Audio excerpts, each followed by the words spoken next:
Hi friends, Pandian stores 2 serial உங்களுக்கு பிடிக்கும் அப்படின்னா நம்ம சேனலை லைக் பண்ணிக்கோங்க, சப்ஸ்கிரைப் பண்ணிக்கோங்க. அப்போ தான் நான் போடுற வீடியோ டெய்லி உங்களுக்கு நோட்டிஃபிகேஷனில் வரும். நீங்களும் எல்லா எபிசோடில் என்ன நடக்குது அப்படின்றத மிஸ் பண்ணாமல் பார்க்க முடியும். சரி வாங்க ஃப்ரெண்ட்ஸ், இன்றைக்கி பாண்டியன் ஸ்டோர்ஸ் 2 சீரியலில் என்ன நடக்க போகுதுன்னு பார்த்தலாமா? வாங்க பார்க்கலாம். ஆமாங்க, என்ன நடக்குதுன்னு சொல்லி பார்த்தீங்க அப்படின்னா, நம்ம கதிர் ராஜி 2 பேரும் அட்மிஷனுக்காக போயிருப்பாங்க இல்லையா. எல்லா ப்ராசஸும் முடிஞ்சிட்டு 2 பேர் பீச்சுக்கு போவாங்க. பீச்சுக்கு போயிட்டு 2 பேரும் உட்காந்து பேசிட்டு செஞ்சுட்டு நல்லா பீச்சிலலாம் விளாண்டுட்டு ஃபோட்டோஸ் இந்த மாதிரிலாம் எடுத்துகிட்டு ஜாலியாக கிளம்புவாங்க. இவங்க 2 பேர்த்துக்குள்ளே இப்போ தான் ஒத்து போக ஆரம்பிச்சிருக்கு. 2 பேரும் இப்போ தான் ஒருத்தருக்கு ஒருத்தர் புரிஞ்சுக்கிட்டு இருக்காங்க. அதுக்கப்புறம் இன்னொரு பக்கம் பார்த்தீங்க அப்படின்னா, இன்னும் பாண்டியன் நம்ம கோமதி கூட பேசவே இல்லையில. அதனால் கோமதி ஒரு கவிதை எழுதி வச்சுருப்பாங்க இல்லையா, அதை கொண்டு போய் கொடுக்கணும் அப்படின்னு சொல்லிட்டு கடைக்கு கிளம்பி போயிடுறாங்க.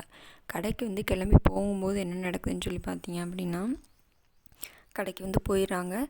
அங்கே இருக்கிற வேலை பார்க்குறதுக்கு 2 பேர் இருப்பாங்களாம். அவங்கள கோமதி அது இதுன்னு ஏதோ ஒரு காரணத்தை சொல்லி அனுப்பி விட்டுறாங்க.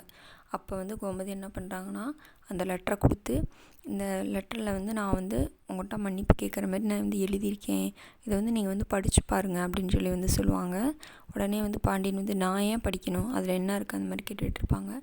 நீங்கள் படிங்கன்னு நான் சொல்கிறேன்ல அப்படின்னு சொல்லும்போது ஒரு அம்மா முட்டை வாங்க வரும். அவர் என்ன பண்ணுவார்னா, முட்டையை அந்த பேப்பரை வச்சு மடித்து கொடுத்துருவார். இவங்களும் பின்னாடியே போவாங்க. பின்னாடியே போயிட்டு அப்புறம் அந்த பேப்பரை மீனாவும் கோமதியும் சேர்ந்து அந்த பேப்பரை கேட்டு வாங்கிட்டு வந்துடுவாங்க. வாங்கிட்டு வந்தோன்னே மீனாவும் நம்ம பாண்டியன் வைவாருங்க.